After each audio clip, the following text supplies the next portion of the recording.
Igsuon sa imong gigawilihan, dinhi sa yuta nga pulos kasalanan. Puno sa kagubot ug kapagyasan, igsuon dili ni ang atong puloy-anan. Adto ta sa langit nga arang tangpuy-an, diin wala na'y kasakit nga atong matagamtam. Dito ta ninyo mauban, kauban na Jesus sa langit nga puloy-anan.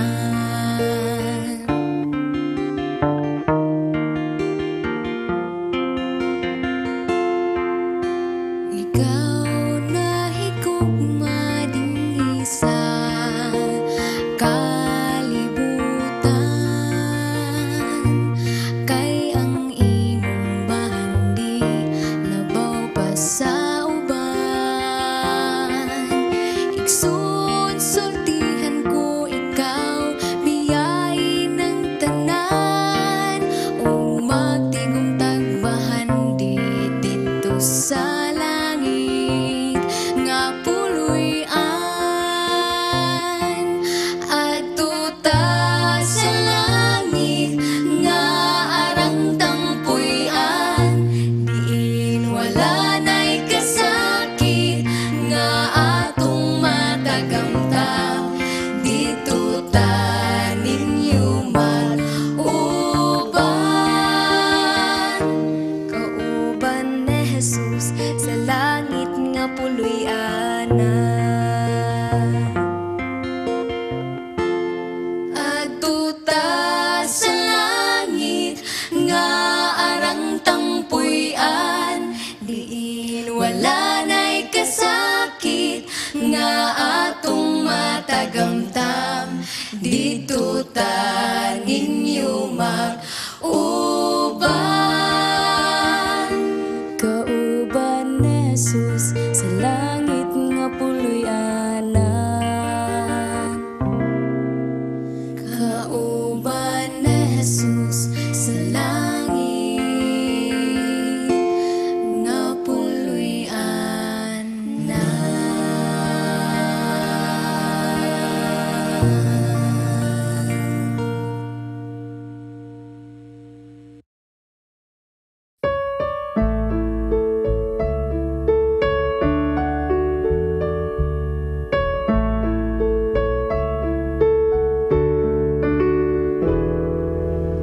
When I look into your holiness,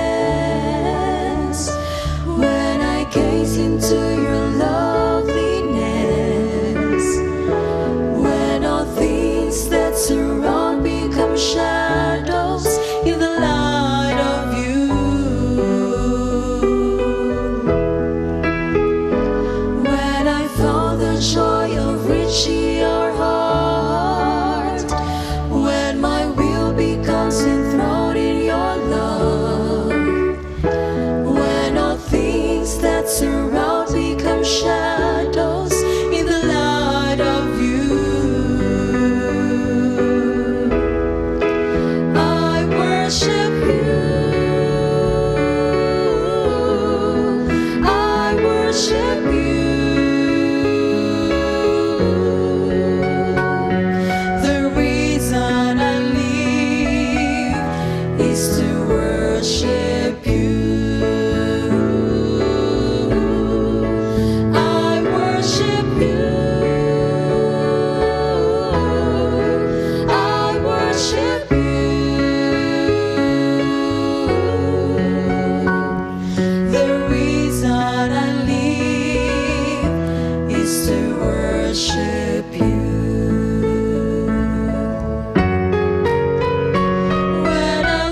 surround become shadows in the light of you.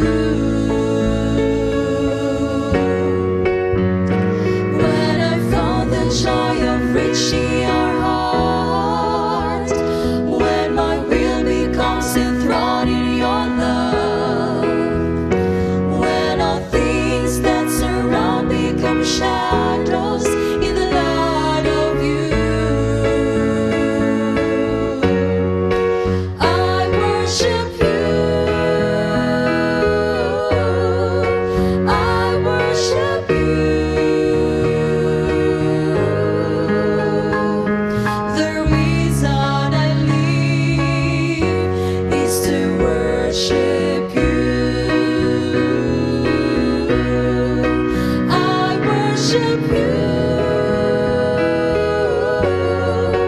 I worship you. The reason I live is to worship you. I worship you, I worship you. The reason I live is to worship you. The reason I live is to worship you.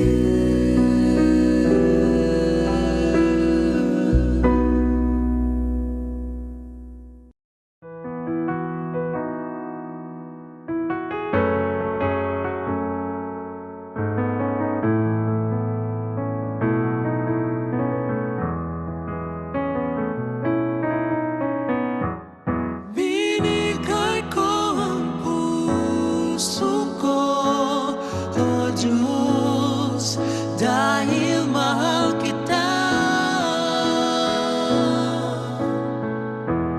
Binigay ko ang puso ko, O Diyos, dahil mahal kita. Nais kitang pagsilbihan, O Diyos, gamitin ang aking talento. Nais ko ang iyong presensya dito sa aking puso. At ako ay gamitin para sa pagbabago.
walking every day, all along the way, walking with Jesus,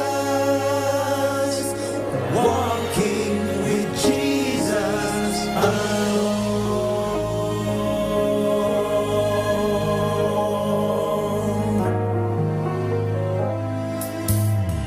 I am weak, but thou art strong.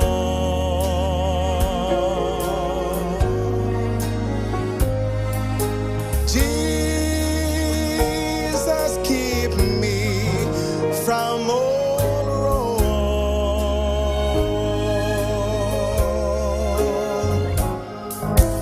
I'll be satisfied as long as I walk. Let me walk close to thee.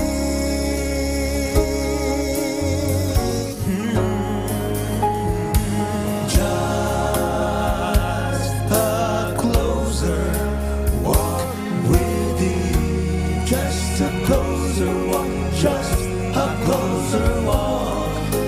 Granted, Jesus is my plea. Oh, oh, oh. Daily walking close to thee. Let it be, dear Lord, let it be. Let it be, dear Lord, let it be.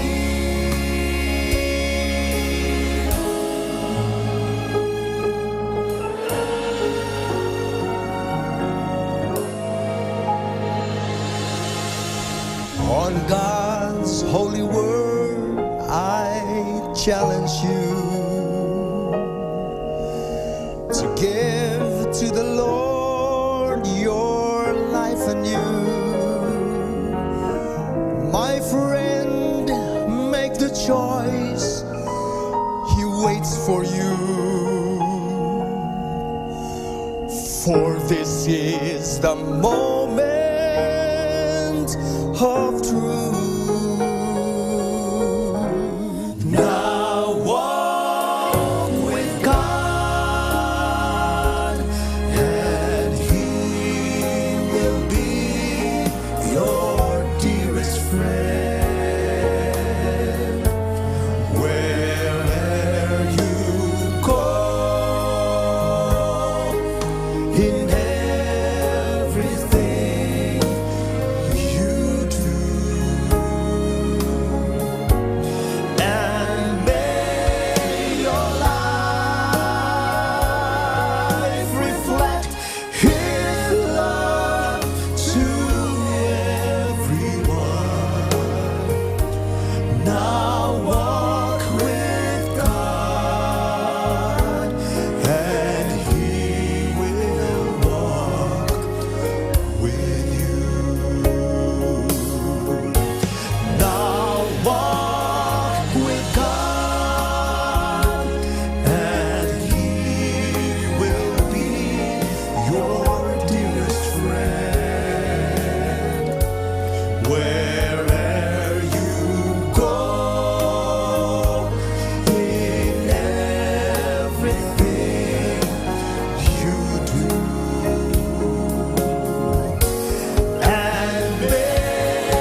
Blessed evening, everyone, and blessed evening, ambassadors of the Most High God.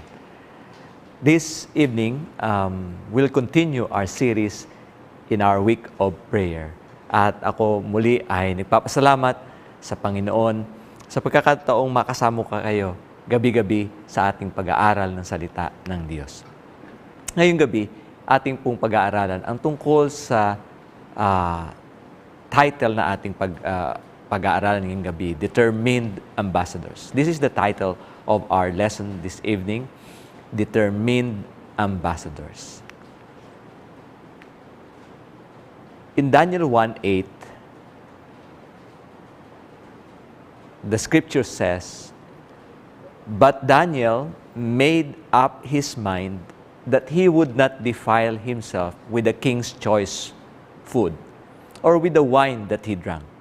So he sought permission from the commander of the officials that he might not defile himself." So this is a beautiful text showing us a determined ambassador. Isang ambassador na nakatalaga na sundin ang kalooban ng Panginoon. Gusto kong basahin ito sa Tagalog, sa Daniel 1:8.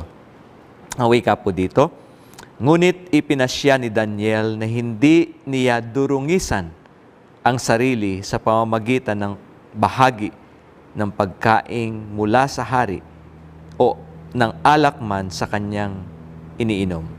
Kaya't kanyang hiniling sa pinuno ng mga eunuko na pahintulutan siyang huwag dungisan ang kanyang sarili."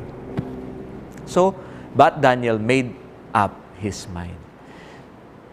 We can see here a determined ambassador in the person of Daniel, na siya nagpasya na hindi niya durungisan ang kanyang katawan ng pagkain ng hari. Ano bang meron sa pagkain ng hari na nagpasya si Daniel na hindi niya hayaang siya ay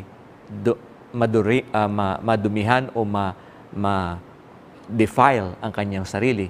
So, according to a deeper study of this text, choice food here refers to those food that are abominable to Israelites, to their, to what God said in Leviticus chapter 11. So, yun yung mga pagkain na hindi nila dapat kainin. At ito ay meron din pagkain or inumin na hindi nararapat inumin, gaya ng alak. So, ito ay tinanggihan. Sabi na ni Daniel, he determined, kanyang ipinasya sa kanyang puso na hindi niya durungisan ang kanyang sarili ng pagkain ng hari. So, if you study this phrase, made up his mind. In other translation, it is translated, "But Daniel resolved," or "But Daniel purposed," "But Daniel placed on his heart." So, ito yung mga translation. Yung gusto kong gamitin yung literal translation, "place on his heart." Kasi yung ginamit na verb dito, Hebrew verb ay sim. SIM, di ba? Para madali yung tandaan, SIM card, you will put it inside the cell phone. So, Daniel placed on his heart, placed on his heart that he would not defile himself. But Daniel resolved in his heart. But Daniel purposed in his heart.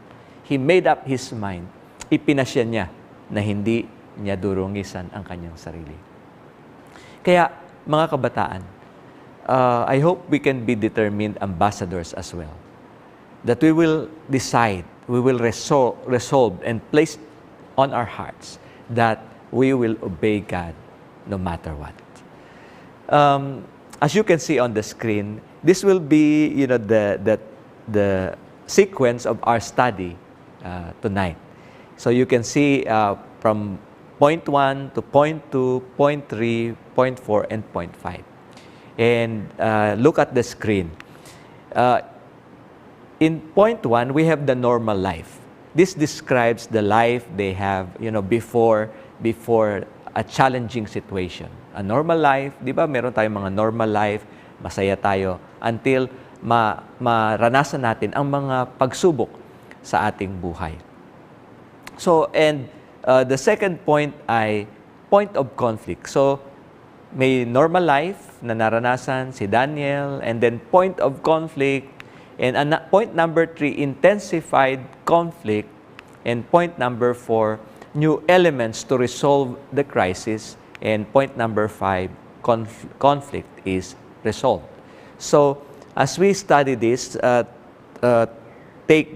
remember this figure, okay? Normal life, point of conflict, intensified conflict, new elements to resolve the crisis, and conflict is resolved.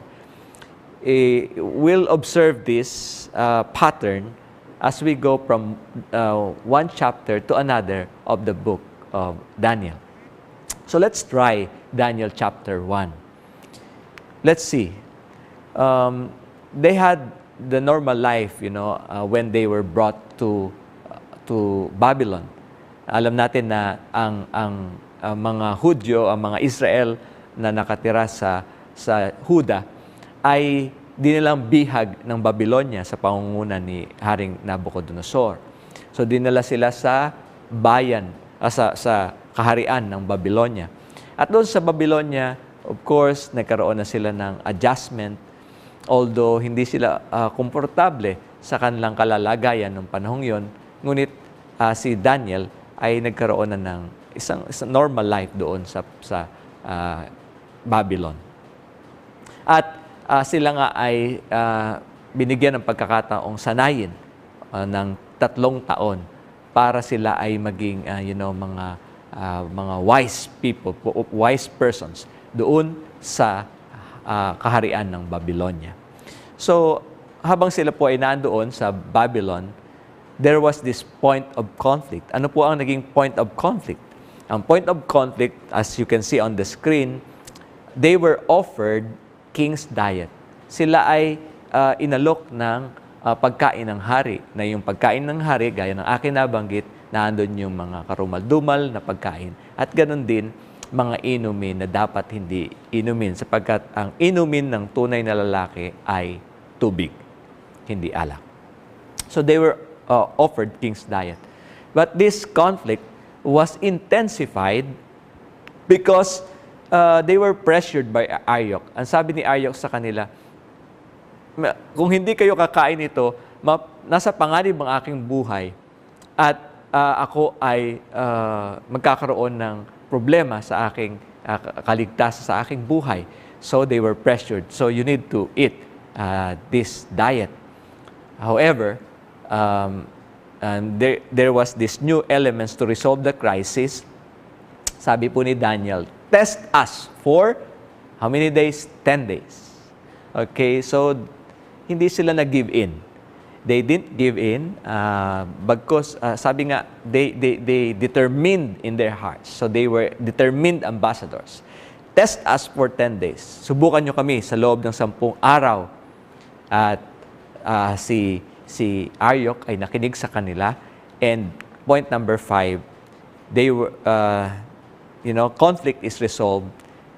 They became 10 times better than the rest of the youth of their time. You see, dear young people, if you will become determined ambassadors, na kayo ay magpapasya sa inyong puso na susundin ang kalooban ng Panginoon, you will experience God's blessings. So you see, they were 10 times better than the rest of the youth of their time. Do you want to be 10 times better than the young people all around Mindanao and in the Philippines? Continue to follow God. Resolved in your heart, placed on your heart to obey the law of God, to obey His commandments. So we can see here a beautiful picture of a point of conflict, intensified conflict, and how this conflict was resolved. Nagkaroon ang unsafe movement, smoking, alcohol, drugs-free movement, ay isang samahan na kung saan hinihikayat ang mga kabataan na maging smoke, alcohol, and drugs-free. Napiliin ng mga kabataan na maging sad-free. I don't want to smoke because I love my lungs. I don't want to drink alcohol because I love my brain. I don't want to use drugs because I love my life. So, isang pagkakataon nagkaroon kami ng seminar sa mga kabataan. 6,000 high school students say no to vices and harmful practices. So continue to say no. Place on your heart that you will not defile your life, your health, your mouth with smoking, alcohol, and drugs.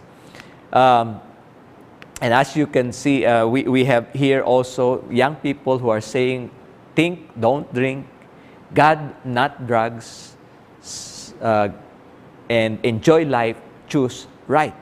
So, life is beautiful, dear young people. Life is beautiful. And let's continue to say, I am sad-free forever. I am smoke, alcohol, and drugs-free forever. So we had this launching in Silang because we want to save our young people. And I hope we can have also sad-free in Mindanao. And we had this training for young people so that they can say, they will not only say no to smoking, but also become advocate, or they will become ambassadors to say, dear young people, say no to smoking, alcohol, and drugs, to smoking tobacco, alcohol, drink alcohol, and use drugs. So as you can see on the picture, young people serving in the community to reach out and tell them it is enjoyable to be sad-free than to take these vices. Yeah, and my son, before the screen, he is my elder son. Because I have two sons. He is the first son I have. And nakita po ninyo, siya po ay kasama dito ng mga kabataan to reach out the young people in Silang. So young people reaching out to their fellow young people saying no to these vices. Okay, so we can see here several pictures of young people saying no to drugs. So we'll go to the next chapter of the book of Daniel, seeing also, ating titingnan yung structure na ating pinakita kanina. So sa Daniel 2, let's see. So they had the normal life again after they were tested, and tested bright, that they were best, 10 times better than the rest of the youth during their time. By the way, Daniel and his friends were 15 to 18 years old during that time. So if you are this age, 15 to 18 years old, you can stand. You can say no to things that are detrimental to your health. So they had the normal life again. But in Daniel 2, they had this point of conflict. And the point of conflict was the dream of King Nebuchadnezzar. Alam niyo po yung dream ni King Nebuchadnezzar?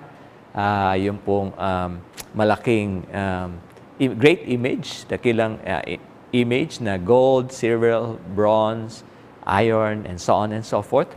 Ang point of conflict, no one can interpret the dream.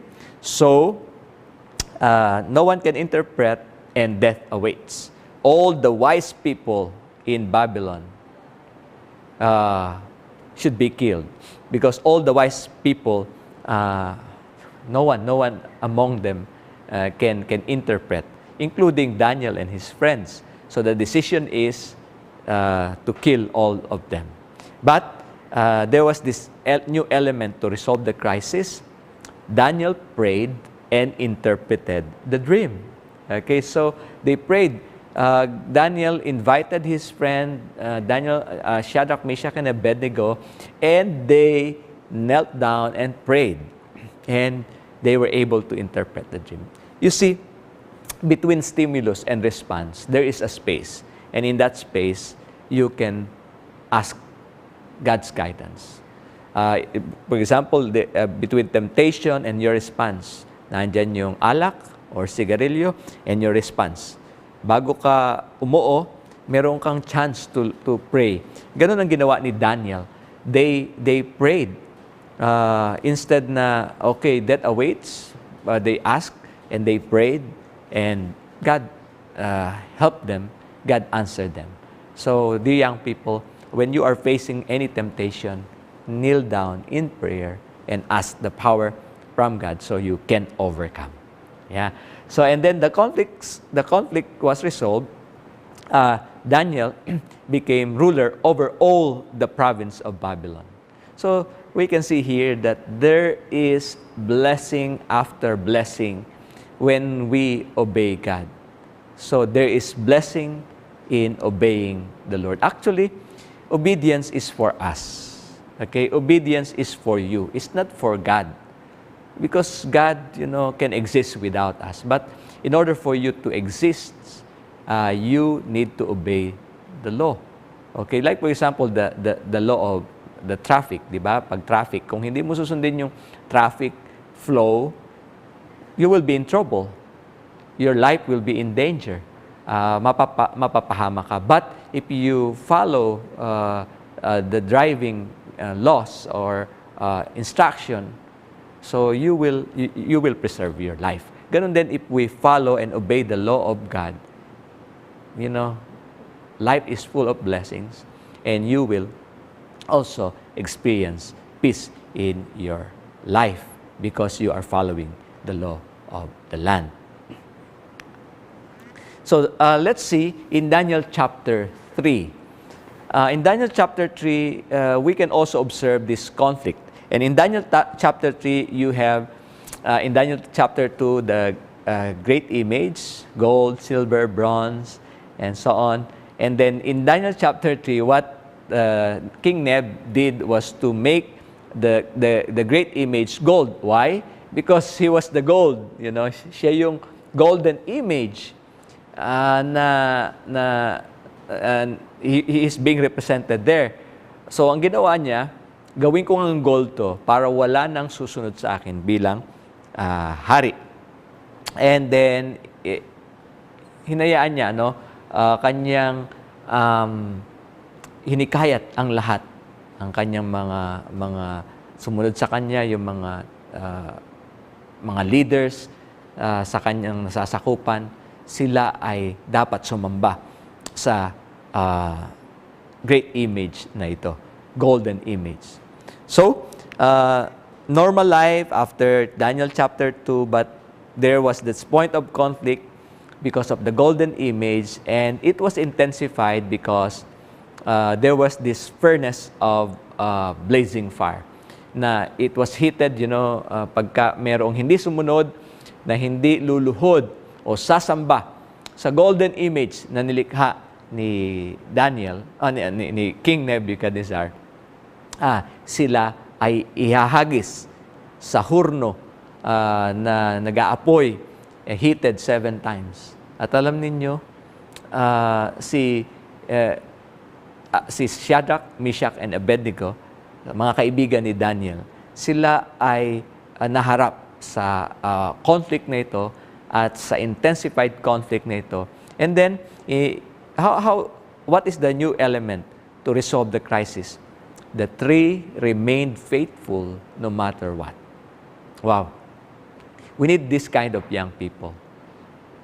That young people who would stand though the heaven falls. Na kahit ang langit ay bumagsak, sila ay tatayo para sa Panginoon. Ito ang klase ng mga kabataan na kaibigan ni Daniel, si Shadrach, Meshach, and Abednego. They stood for God.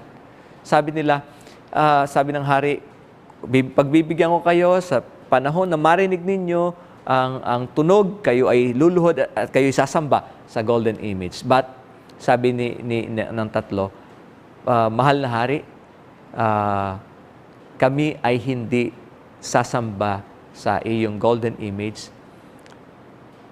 at kami ililigtas ng Panginoon.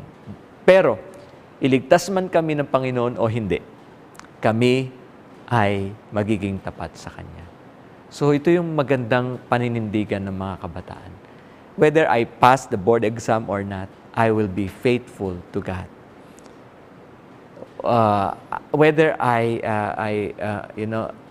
will be healed or not sa aking sakit, gumaling man ako o hindi, ako'y magiging tapat sa Panginoon. So the three remained faithful no matter what.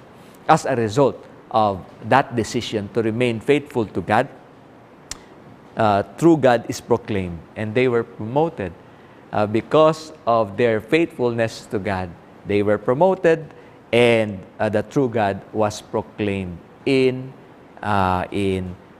Babylon. So, again, dear young people, when we stand for God, when we are determined ambassadors like Daniel, Shadrach, Meshach, and Abednego, you will be able to proclaim the Lord, because that is lifestyle, integrated lifestyle evangelism. You proclaim the Lord by your life. That even though you will be, your life is at stake, you will stand for Him.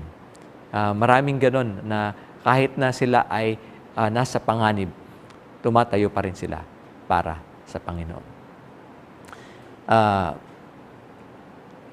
Ang ilan nating mga kababayan, ilan nating mga workers, Adventist pastors, they remained, many of them remained in Ukraine despite the war. And many workers also remained there kasi gusto nilang paglingkuran ang mga tao na naroon. So, we need to be firm in our decision to follow the Lord. Let me share with you itong isang, as you can see on the picture, from ANN, bigger than basketball. Ang mga kabataan na ito,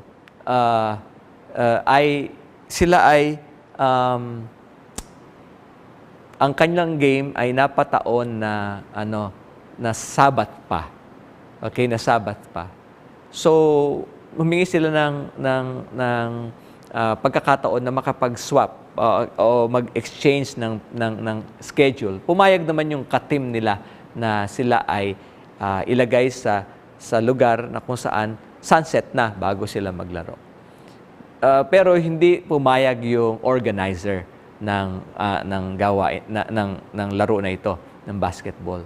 So what they did was they didn't play, pero they stood for God.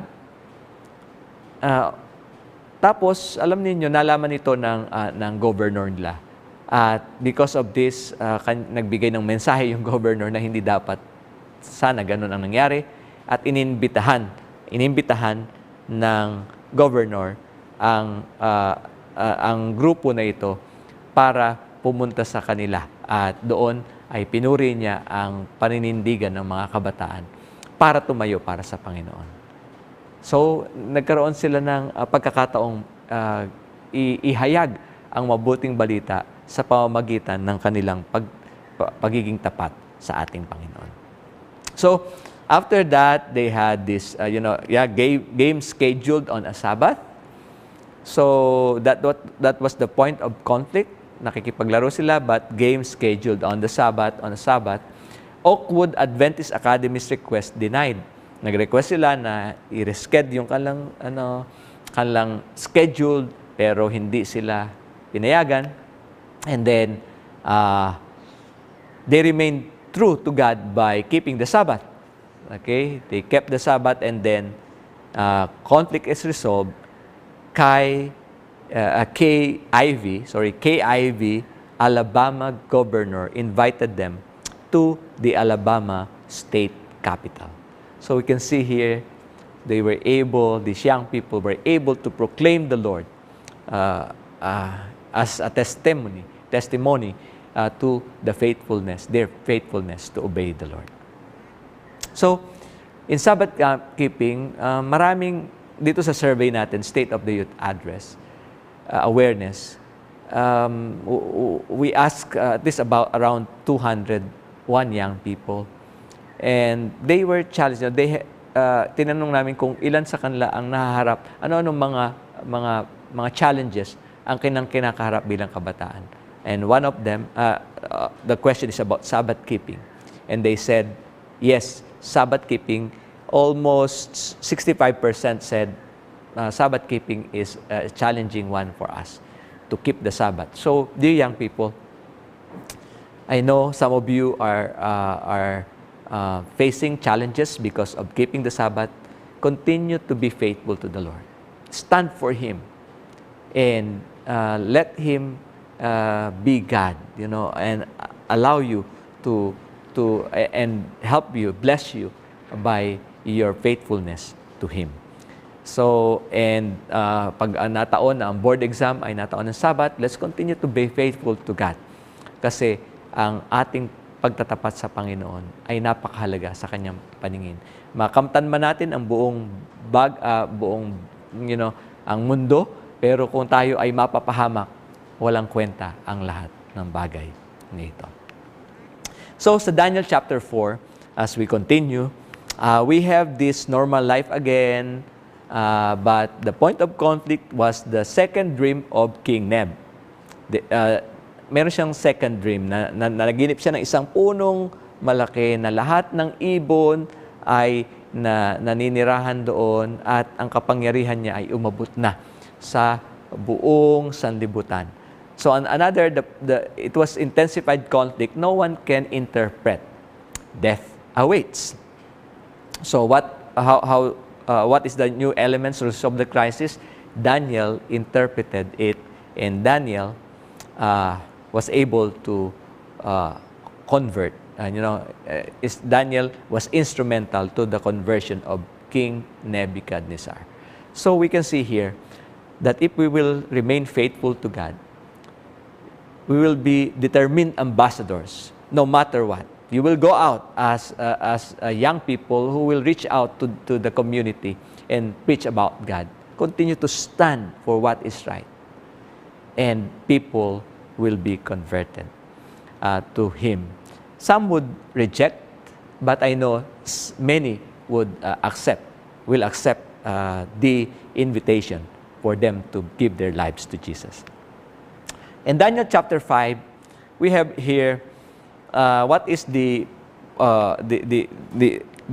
incident or the story in Daniel chapter 5, the writing on the wall. So they had this normal life again, but there was this point of conflict, writing on the wall, and it was intensified. No one can interpret the dream or the writing on the wall.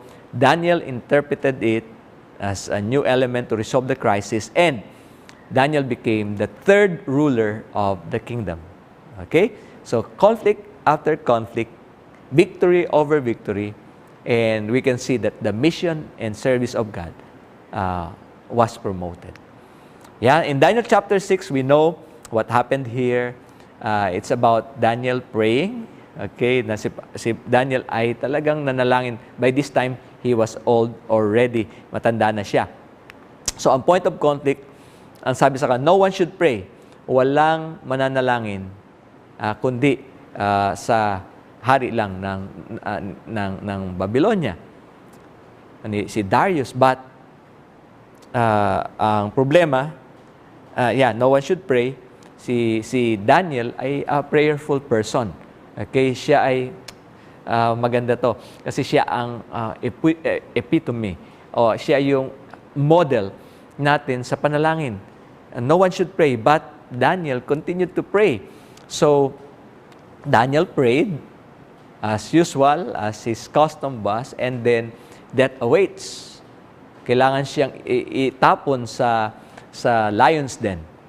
But Daniel was saved. New elements to resolve the crisis. So Daniel was ready to die for God.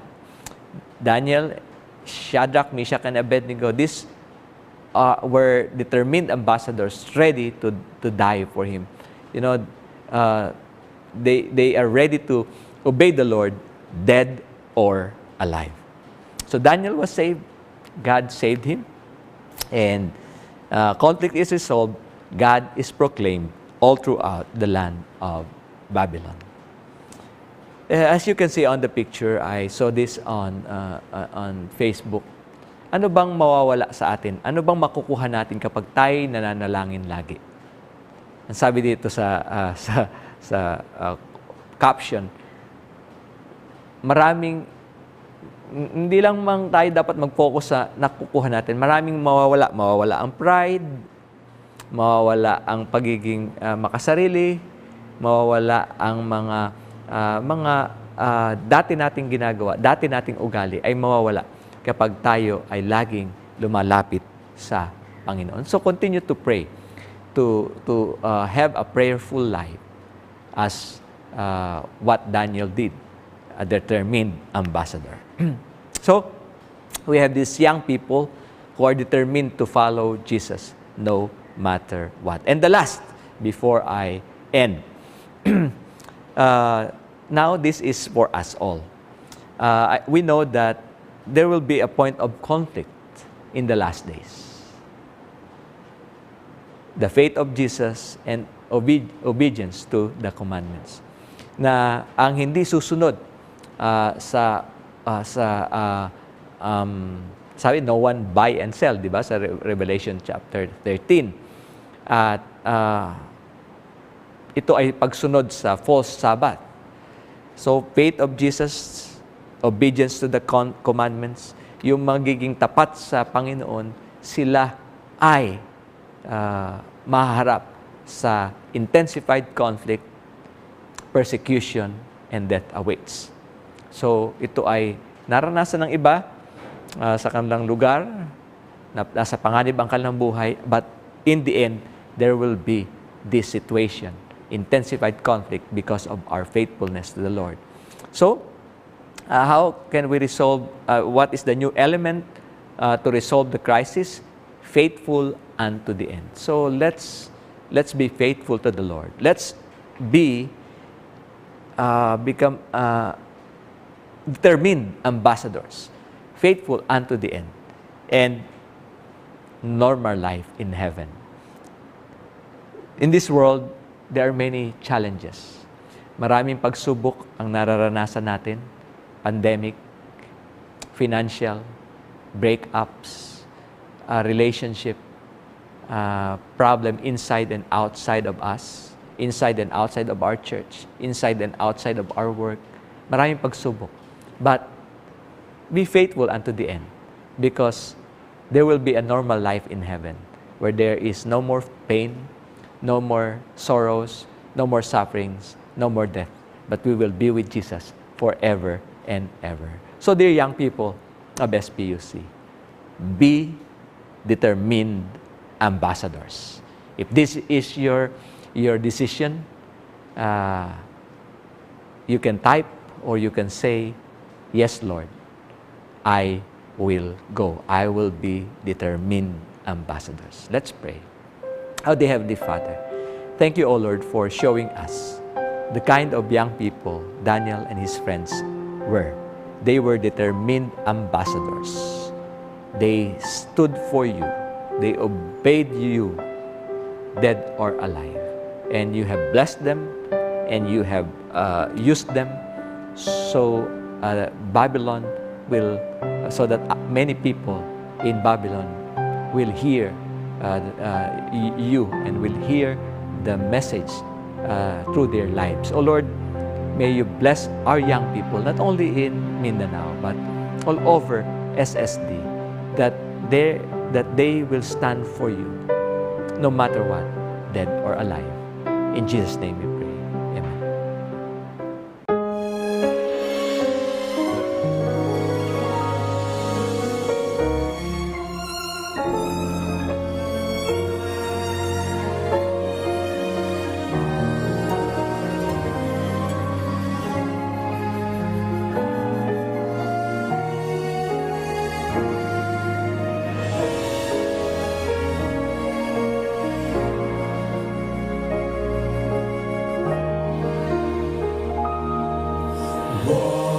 Walking with Jesus, walking every day,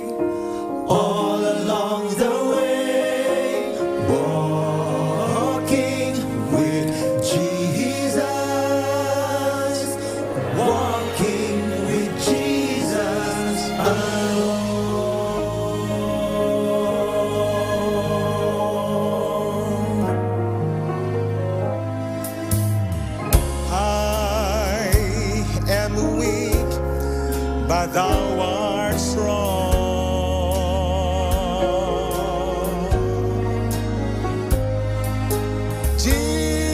Jesus, keep me from all wrong.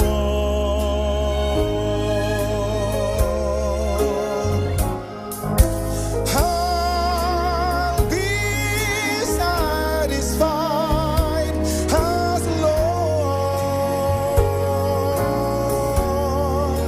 as I walk. Let me walk close to thee.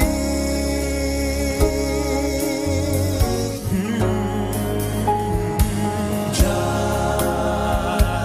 a closer walk with thee. Just a closer walk. Just a closer walk. Granted, Jesus is my plea. Oh, oh, oh. Daily walking close to thee. Let it be, dear Lord, let it be. Let it be, dear Lord, let it be.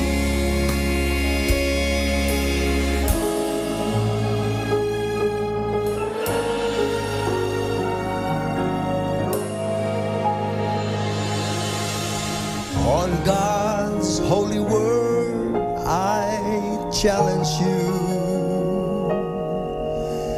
to give to the Lord your life anew. My friend, make the choice. He waits for you.